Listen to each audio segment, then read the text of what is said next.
حضرت سلیمان علیہ السلام نہر کے کنارے بیٹھے ہوئے تھے کہ ان کی نگاہ ایک چونٹی پر پڑی جو گیہوں کا ایک دانہ لے کر نہر کی طرف جا رہی تھی۔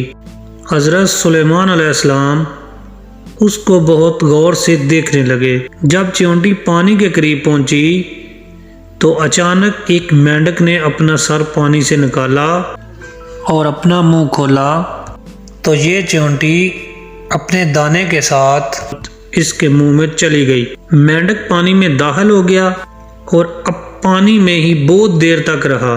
حضرت سلیمان علیہ السلام اس کو بہت غور سے دیکھتے رہے۔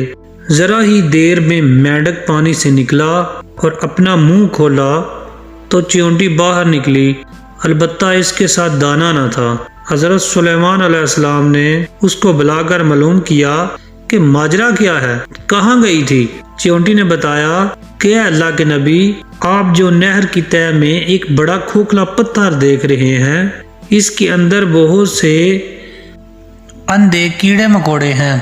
اللہ تعالیٰ نے ان کو وہاں پر پیدا کیا ہے، وہ وہاں سے روزی تلاش کرنے کے لیے نہیں نکل سکتے۔ اللہ تعالیٰ نے مجھے اس کی روزی کا وکیل بنایا ہے، میں اس کی روزی کو اٹھا کر لے جاتی ہوں، اور اللہ نے اس مینڈک کو میرے لیے مسخر کیا ہے تاکہ وہ مجھے لے جائے۔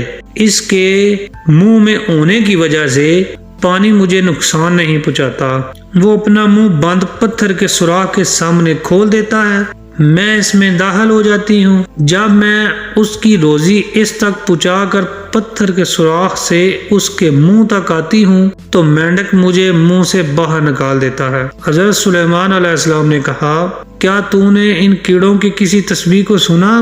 چونٹی نے بتایا، ہاں، وہ سب کہتے ہیں، اے وہ ذات جو مجھے اس گہرے پانی کے اندر بھی نہیں بھولتا۔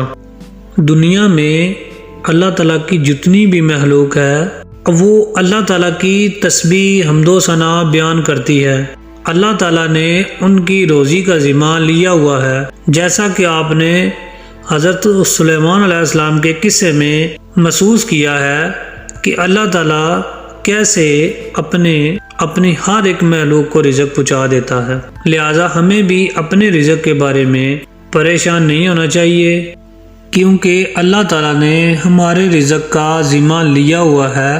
جیسا کہ حدیث شریف کا مفہوم ہے کہ بچہ جب ماں کے پیٹ میں 4 ماہ کا ہوتا ہے تو اس میں روح پھونک دی جاتی ہے اور ایک فرشتہ آتا ہے تو وہ 4 چیزیں اس کی لکھتا ہے، جس میں اس کا رزق بھی ہے۔ تو اس طرح ہمیں اپنے رزق کے بارے میں پریشان نہیں ہونا چاہیے۔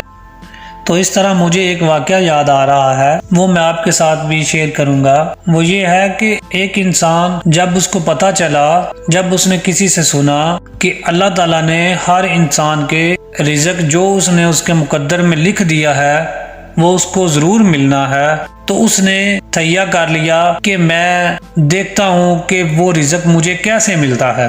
وہ ایک اپنی بستی، اپنا گاؤں چھوڑ کر کسی ویرانے میں چلا گیا، کسی غار میں چلا گیا، اور وہ وہاں جا کر بیٹھ گیا اور اپنا منہ بند کر لیا، اور وہ ذہن میں سوچ رہا تھا کہ ادھر غار میں مجھے کون آ کر رزق دے گا یا مجھے کون روٹی کھلائے گا۔ آج میں دیکھ لیتا ہوں کہ اللہ تعالیٰ نے جو میرے قسمت میں، میرے مقدر میں لکھا ہوا ہے وہ مجھے کیسے ملتا ہے۔ تو وہ بیٹھ گیا، تقریباً 1 پیر گزرا، اس کے بعد ایک قافلہ آ گیا جو وہاں سے گزر رہا تھا۔ قافلے نے وہاں پڑاؤ کیا تو کچھ لوگ پانی کی تلاش میں ادھر ادھر نکلے، تو 1-2 لوگ اس غار میں آئے اور دیکھا کہ ایک انسان پڑا ہوا ہے، اور انہوں نے محسوس کیا کہ یہ بھوکا ہوگا، اس کو پیاس بھی ہوگی، تو انہوں نے اس کے لیے کچھ روٹی کا بندوبست کیا اور پانی بھی لے کر آئے، اور اس کا منہ کھولا۔ وہ منہ کھول نہیں رہا تھا کیونکہ اس نے تہیہ کیا ہوا تھا کہ وہ منہ نہیں کھولے گا، لیکن اس میں سے ایک نوجوان نے اس کا منہ زور سے کھولا اور اس کے منہ میں پانی ڈالا اور ساتھ ہی روٹی کے چند لقمے ڈال دیے۔ تو وہ انسان اٹھ بیٹھا اور اس نے اپنے رب کا شکر ادا کیا، اور پھر اسے پختہ یقین ہو گیا کہ واقعی وہ ذات جس نے ہر انسان کے روزی کا ذمہ لیا ہوا ہے، واقعی وہ اس کو پچا کر رہتا ہے۔